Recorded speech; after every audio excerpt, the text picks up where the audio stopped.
Ouais, je m'appelle Patrice et donc voilà, j'ai perdu le visage de mon œil de façon définitive suite à un tir de LBD 40 le 8 décembre sur les Champs-Élysées. Merci à vous tous d'être là, merci. Merci Patrice. Ok, déjà je voulais tous vous remercier toutes et tous d'être venus aujourd'hui très nombreux. Alors à la télévision on annonce 15 000 personnes, vous savez très bien comment ça se passe, on peut multiplier par 2, voire par 3 parce qu'on est énormément de monde aujourd'hui. Je vous remercie infiniment tous d'être venus pour les blessés, pour les victimes. On n'oublie pas pourquoi on est là aujourd'hui, c'est bien sûr pour rendre hommage à toutes les victimes ainsi qu'à tous les blessés qu'il y a pu y avoir depuis le 17 novembre. On demande également justice et on demande également l'interdiction immédiate des grenades ainsi que des flashballs. Merci à vous.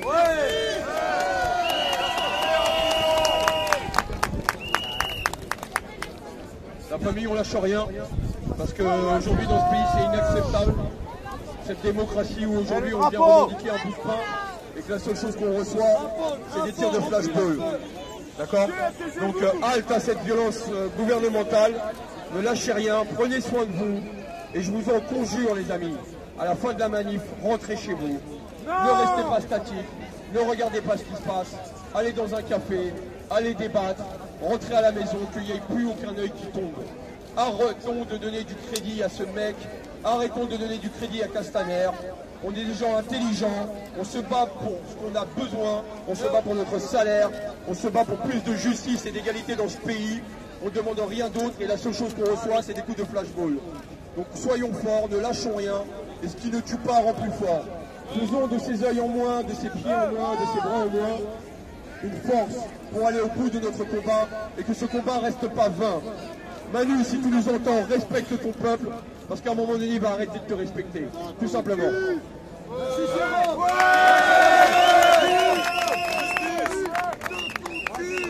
J'étais blessé le 1er décembre à l'Arc de Triomphe. J'étais dans un groupe pacifique, on était encerclés de CRS. Avec les LBD, ils ont toujours ça dans les mains, de toute façon, les LBD ou les grenades. Ça ne change pas, il n'y a jamais autre chose, il n'y a que ces armes dangereuses qui mutilent et qui tuent. Il y a juste ça qu'ils ont dans les mains. Le truc pour tuer le peuple. Le truc pour tuer le peuple. Je dis bien tuer le peuple. Alors j'étais dans mon groupe pacifique, je reçois un appel de ma mère qui demandait des nouvelles. J'ai envoyé que le climat, c'était honteux, c'était dégueulasse. Il y avait des inclinants qui partaient de partout, de droite à gauche, de tout partout. Alors, du coup, je voulais rassurer ma mère, lui dire que tout allait bien. Malgré qu'elle voyait un dé qu'elle ne savait pas, je voulais la rassurer. Et là, les gilets jaunes qui avaient devant moi, ils me disent attention, ils chargent. Je regarde les CRS qui avaient derrière les gilets jaunes, c'est pas eux. Je regarde ceux qui sont à droite et à gauche, c'est pas eux. Et quand je tourne ma tête pour regarder derrière moi, je reçois une balle d'LBD 40. Alors moi je me suis demandé pourquoi que ce CRS m'a tiré dessus. Où il était l'acte de violence que j'ai présenté. J'ai jamais compris. Et j'aimerais bien qu'ils viennent devant moi, ce CRS, droit dans les yeux, qui me disent pourquoi il m'a tiré dessus. Pourquoi il m'a détruit ma vie. Et ça j'aurai jamais la réponse. Alors oui, déposer une plainte. C'est bien beau de déposer la plainte. Il n'y aura pas de retour. Il y aura des retours, mais dans longtemps. Quand je serai en retraite, ou jamais du tout. Alors ouais, j'ai la rage envers les CRS, et surtout envers le gouvernement. En sachant que là, Emmanuel Macron n'est même pas sur Paris. Il est en Guadeloupe. Il ne regarde même pas le peuple. Il ne regarde même pas l'appel qu'on lui fait. Lui montrer qu'on est en détresse. Il ne regarde pas, il s'en fout. Ils s'en foutent carrément. Et c'est honteux de voir ça. C'est honteux. Alors ouais, on a la rage. Je remercie surtout Antonio. Antonio qui a créé cette marche, la marche blanche. Qui a mis du temps, des semaines à faire cette marche. S'il vous plaît, j'ai pas fini. Il n'était pas tout seul à créer cette marche. Il y avait Eric Drouet, Robin Sompier, qui ont inventé cette marche. Et je les remercie, et je remercie surtout tout le monde qui s'est déplacé pour suivre notre marche. Je remercie tout le monde.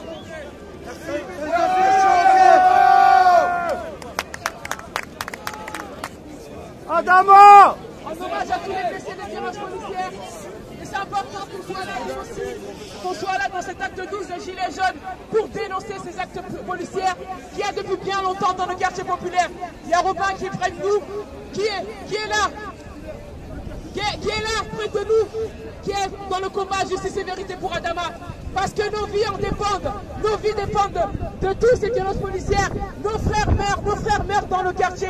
Moi, mon petit frère est mort, Adama Traoré est mort. Aujourd'hui, on vient dénoncer auprès des violences, de toutes ces violences policières, tout ça, et de dire que les gilets jaunes, il y a aussi un historique. C'est l'historique qui part des quartiers populaires, c'est les violences qui partent des quartiers populaires. Aujourd'hui, c'est plus nationalement. Aujourd'hui, beaucoup de monde, beaucoup de gilets jaunes prennent conscience qu'il y a des violences dans les quartiers. Et aujourd'hui, on va le faire ensemble, main dans la main. Malheureusement, il est trop tard. Il est trop tard que les consciences se battent maintenant. Parce que mon frère et d'autres frères ne sont pas morts. Donc on le fait aujourd'hui. On va le faire aujourd'hui, ensemble, main dans la main, pour continuer à dénoncer tout ça. Mais sans oublier de dire que les violences policières, on ne peut pas le voler au quartier populaire. Parce que nos frères sont morts, nos mères, depuis plus de 40 ans. Et mon frère meurt, nos vies en dépendent. Aujourd'hui, on dénonce tout ça ensemble, main dans la main, sans oublier l'historique des quartiers populaires. Les violences commencent par les quartiers populaires. C'est important de le dire. Les quartiers populaires sont gilets jaunes depuis bien longtemps. Aujourd'hui, on va aller ensemble, main dans la main, pour dénoncer toutes ces violences policières. Merci Bon, faites un peu d'espace s'il vous plaît. Lorsque j'ai été blessé, c'était une première manifestation que j'ai faite de ma vie. Je suis quelqu'un de non violent, de pacifique, de calme. Et j'étais dans une assemblée de gilets jaunes, pacifique et calme. J'insiste là-dessus, pacifique et calme. Et soudain, vous avez une grenade qui explose et vous perdez votre œil. Et votre vie, elle est changée. Pourquoi? Parce que nos opinions dérangent, parce que d'être dans la rue, ça fait tache, le jaune. À aujourd'hui, il y a des centaines de blessés. Pourquoi? Posez-vous la question, tous ceux qui nous regardent, vous les gilets jaunes, on sait pourquoi. Parce qu'on veut nous chasser des rues. Voilà. Mais c'est contre-productif. À aujourd'hui, je pense que ça amène plus de gens que ça n'en exclut. Bien sûr, je ne vais plus aux manifestations, j'ai plus qu'un seul œil. J'ai pas envie de le perdre. Mais aujourd'hui, c'est important que je témoigne pour moi, mais je devrais être une exception. Mais pour tous les blessés qui sont là. Voilà. Hommage à tous les blessés. Et on est là pour eux! Je m'appelle Guy, je suis de Reims. Depuis le 17 novembre, je fais les manifestations. Et malheureusement, à l'acte 8, le 5 janvier, j'ai pris un tir de flashball dans la tête. Je faisais rien de mal, j'étais en train de filmer. Toutes les manifestations, c'était pacifique. Là, je filmais tranquillement et je prends un tir en fait. Et donc, c'est pareil. J'ai subi un traumatisme crânien, un déchirement d'épaule. Et aujourd'hui, je suis là encore avec tous les blessés et puis tous les citoyens pour faire montrer que même en étant blessé, qu'on est toujours là pour le mouvement. Il ne faut rien lâcher. Merci. Ouais, bravo! Merci Olivier. Je viens dénoncer toutes les bavures policières depuis très longtemps. Et c'est pas que pour les gilets jaunes, c'est surtout aussi pour les banlieues parce qu'on n'était pas considérés. Moi, ce que je comprends pas, c'est pourquoi Castaner était un mafioso. À Marseille, il tenait des bars à pute et tout, et il est devenu ministère de l'Intérieur. Ça, je ne comprends pas. Il est venu comme ça. Moi, je dis qu'il faut renverser la France, parce que c'est plus possible. Il y en a marre tout le temps des bavures policières.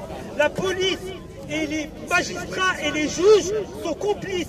Parce qu'ils les protègent, et c'est pas normal. Normalement, la justice, c'est pour tout le monde. Pas que pour la police, pas que pour les jeunes, pas pour que les gens, c'est pour tout le monde. Une justice légale. Et là, la justice n'est pas légale. Parce que quand j'ai vu les foulards rouges dimanche manifester avec des parapluies Louis Vuitton, c'est absurde. Ça, c'est la France des riches, ça, c'est la France de Macron qui l'a raté. Et c'est pas normal. C'est pas normal. Normalement, on est tous pareils. Et voilà. Maintenant, il doit y avoir une grande justice pour tout le monde. Parce que les bavures policières, c'est bon. Il y a plein de gens qui sont malades, il y a plein de gens qui sont venus. Et voilà quoi. Et j'en ai marre que vous, les médias, à chaque fois, vous montrez que la violence. Et Benalla, il est où? Donc voilà. Moi, c'était mon truc. Merci bien. Allez, au revoir. Bon, je vais faire un petit récapitulatif. de tous les blessés qui sont venus aujourd'hui. Donc, aujourd'hui, ils sont venus de Bordeaux. Antoine Boudinet, qui est venu aujourd'hui et qui s'est fait arracher la main. Il n'a pas pu rester parce que c'était compliqué de rester dans son état. Mais il était là avec nous. Il a fait le début de la manifestation avec nous. Il s'est fait arracher la main par l'explosion d'une grenade Glief-4. Il y a 4 personnes, c'est la 4e personne, il y a 4 personnes qui ont une main arrachée par une grenade Glief-4 depuis le 17 novembre. Aujourd'hui avec nous, il y avait Laurent Théron qui a été salement éborgné par une grenade de désencerclement en 2016. Et il était là avec nous en soutien. Il y avait Patrick qui est venu de Lille, que vous avez entendu. Il y a donc Jérôme Rodriguez qu'on a vu, qui s'est fait éborgner. Franck Didron qui s'est fait éborgner et qui a eu de très grosses fractures, qui est venu de Haute-Marne. Il y a Patrice qui est venu de Pau, qui s'est fait éborgner. L'œil droit ne marchera plus jamais, comme pour Franck. Il y a Axel qui est venu de Toulon, qui a pris un tir de flashball dans le visage. Il y a Martin, Laurent, Yvan, Kaina. Ces 4 personnes-là ont pris un LBD dans le crâne et ils viennent tous de Montpellier. Ils ont fait le déplacement pour être là aujourd'hui. Il y a Daniel qui a pris un tir de flashball derrière la tête.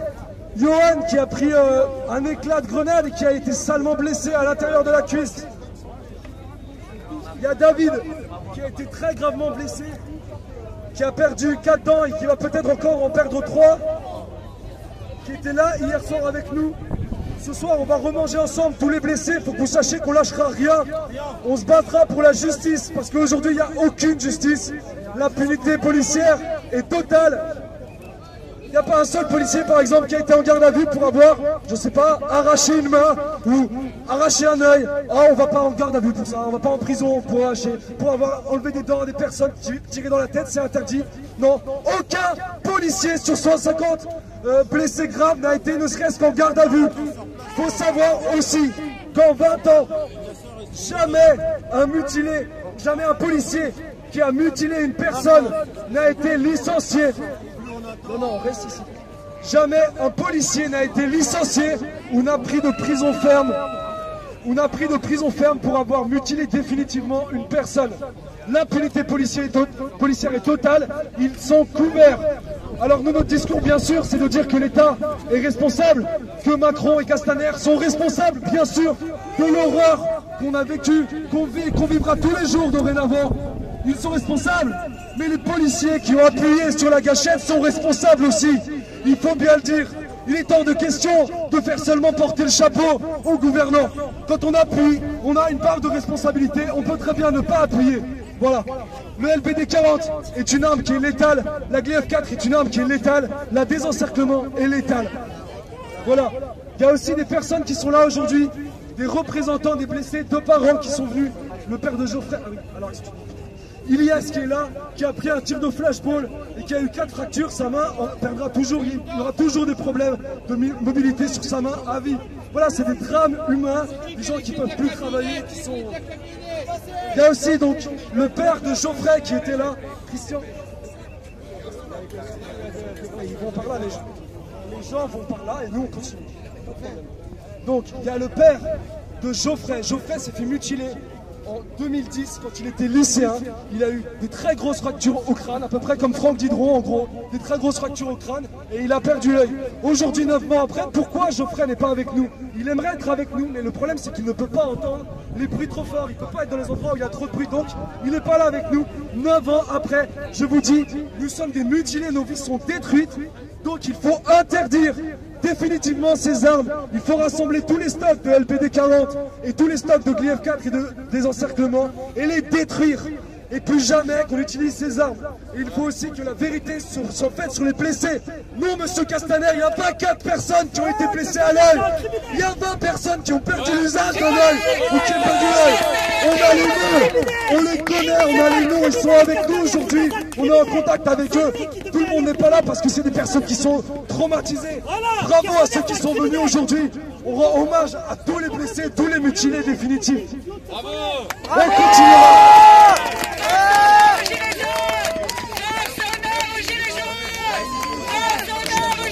On continuera jusqu'au bout dans 3 mois. dans 3 mois, si le gouvernement n'a pas interdit l'image de ces armes-là, tous les blessés, on se remobilisera à Paris, on sera encore plus nombreux. Parce que, voilà, tout le monde doit comprendre, c'est tous les gilets jaunes, mais c'est aussi tous ceux qui ne sont pas encore gilets jaunes.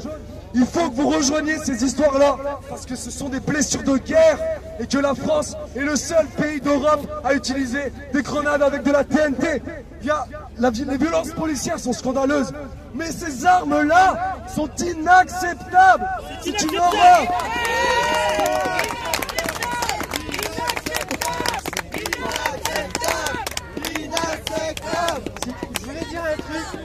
Je voulais dire un truc parce qu'il y a un blessé qui voulait nous faire la surprise de venir aujourd'hui, mais malheureusement il n'a pas pu venir parce que les 10% qui lui restaient de son œil qui a été atteint par la LBD aussi, il lui a enlevé l'œil. Il est passé sur le billard comme on dit, il lui a enlevé l'œil, il n'a plus d'œil du tout. Donc on a une très grosse pensée pour lui. On le soutiendra jusqu'au bout. Alors je m'excuse tout à l'heure, c'est important de le faire pour eux. J'ai oublié quelques personnes qui sont présentes. Jean Benoît qui a eu une fracture à la mâchoire avec un tir de LBD en pleine mâchoire. Sergio qui est ici, qui a appris qu'il y a des gros problèmes d'audition maintenant, qui nous vient de La Rochelle, qui est venu de La Rochelle exprès, parce qu'une grenade lui a explosé derrière la tête. Nous avons aussi donc le père de Amine, Moustapha Mansouri, qui en 2004, dont le fils Amine, en 2014, le 14 juillet 2014, a été blessé très gravement au testicule. Le testicule a été séparé en 3 morceaux, plein d'opérations, c'est pas fini encore aujourd'hui. Voilà ce dont quoi on parle avec le LBD 40 et avec les GF4 et les désencerclements, comme je vous le disais, 2 blessures de guerre. Il y a eu une amputation aussi, il y a un gilet jaune qui a été amputé d'une testicule suite à un tir de flashball LBD 40.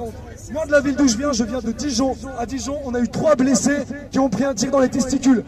C'est visé, c'est sûr et certain, c'est visé, c'est dans les testicules, c'est dans la tête. Le but de l'État, c'est de terroriser le peuple pour lui dire « Restez chez vous ». Et nous, on est là aujourd'hui pour dire « On ne restera pas chez nous, on continuera, on continuera ».